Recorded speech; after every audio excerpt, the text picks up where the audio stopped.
Hello, আসসালামু আলাইকুম। Welcome back to my channel. This is my সাথীর বাড়ি ইউটিউব চ্যানেলে। তো আজকে হুমায়রা অনেক দিন পর স্কুলে যাচ্ছে। তো ও স্কুলে ভর্তি হয়েছে জানুয়ারি মাসে, কিন্তু স্কুলে একদিন যাওয়ার পর আর স্কুলে যায় নাই। তো আজকে স্কুলে আবার পুনরায় গেছে। তো স্যাররা ফোন দিতেছে স্কুলে যাওয়ার জন্য। তো ওকে আমি স্কুলে আর নিয়ে যাই নাই। তো আজকে নিয়ে গেলাম। নিয়ে যাওয়ার পর দেখি যে ক্লাসে কোনো এখনও মানে বাচ্চারা আসে নাই। ও আর একটা মেয়ে আসছে। তো ওরা খেলাধুলা করতেছে, যে আর বাচ্চারা এখনও আসে নাই। আর ক্লাসের বাইরে অনেক বাচ্চারা স্কুলে আসতেছে বা ক্লাস করতেছে এরকম। তবে প্রি শিশুর ক্লাস হচ্ছে 11টায়, যার কারণে ওর সাথে এখনও বাচ্চারা আসতেছে না। তবে এখনও আসে নাই, আসতেছে। আর শিশুর ক্লাস ছুটি হয়ে গেছে।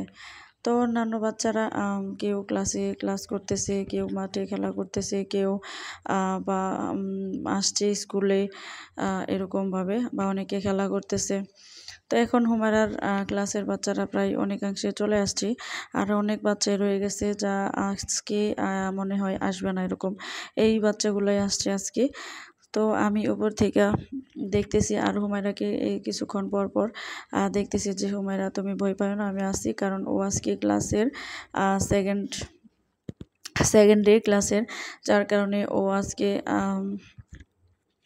বই পাইতেছে যে ওরা আম্মুরা ছাড়াও ক্লাসে থাকতে পারবে না, স্কুলে থাকতে পারবে না এরকম। তো আর আপু আছে ওই বিল্ডিংয়ের 2য় তলায়। ও আবার একটু পরে আসছিল দেখার জন্য ওকে। তো আবার ম্যাডাম ওকে আবার বকাঝকা করে ওই বিল্ডিংয়ে পাঠিয়ে দিছে।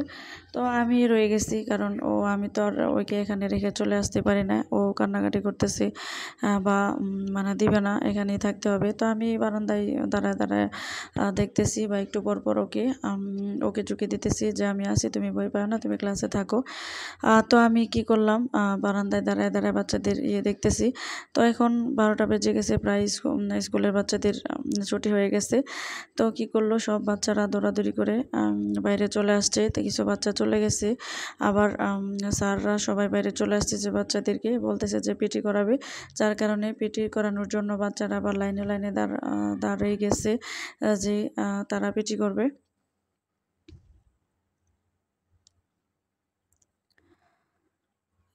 তো কী করলো, সেই অনুযায়ী বাচ্চাদেরকে সামনে পেছনে জায়গা রেখে দাঁড়াইতে হয়। অনেক বাচ্চারা আসলে এগুলা বুঝে না। ম্যাডাম আছে বা অন্যান্য বড় ক্লাসের মেয়েরা ওদেরকে বুঝিয়ে দিচ্ছে যে সামনে পেছনে জায়গা রেখে ওদেরকে দাঁড়াইতে হয়। তো কিছু বাচ্চা এরকমভাবে দাঁড়াইছে, আবার কিছু বাচ্চা দেখা যায় যে একটু গ্যাঞ্জাম করে দাঁড়াইছে। মানে স্যার ম্যাডামরা সর্বোচ্চ চেষ্টা করছে যে ওদেরকে ভালোভাবে দাঁড় করানোর জন্য।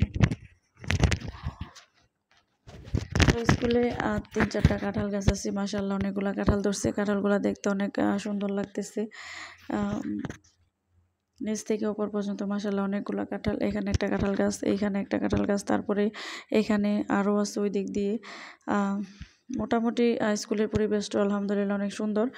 আর বাচ্চারাও এখানে এই যে পিটি করতেছে। তো আমি আসলে সবগুলো ফুটেজ তুলতে পারি নাই, যতটুকু তুলছে ততটুকুই। তবে এখন মনে হচ্ছে স্যার ওদেরকে কিছু বক্তব্য রাখবেন। আর সামনে ওদের পরীক্ষা, যার কারণে স্যাররা বারবার বলে দিচ্ছে যাতে বাসায় ভালোভাবে পড়াশোনা করে, আর যাতে কোনো প্রকার দুষ্টামি না করে, বাসায় গিয়ে যাতে ওরা পড়তে বসে বা বই নিয়ে বসে থাকে, বইয়ের মাধ্যমেই বেশি টাইম ব্যয় করে। আর ক্লাস 1-2 শিশু এতদিন তো কোনো পরীক্ষাই ছিল না। তো এই বছর থেকে আবার পরীক্ষা শুরু হচ্ছে, শিশু বা 1-2 ইত্যাদি সব ক্লাসেরই। আর এদিকে হুমায়রা একা একা বসে আছে। ও কারোর সাথে মিশতেছেও না, বা কারোর সাথে কথা বলতেছে না, চুপচাপ একা বসে রয়েছে, বা একটু পর পর আমাকে দেখে যে আমি ওর কাছাকাছি আছি কিনা। তো আমরা চলে আসলাম।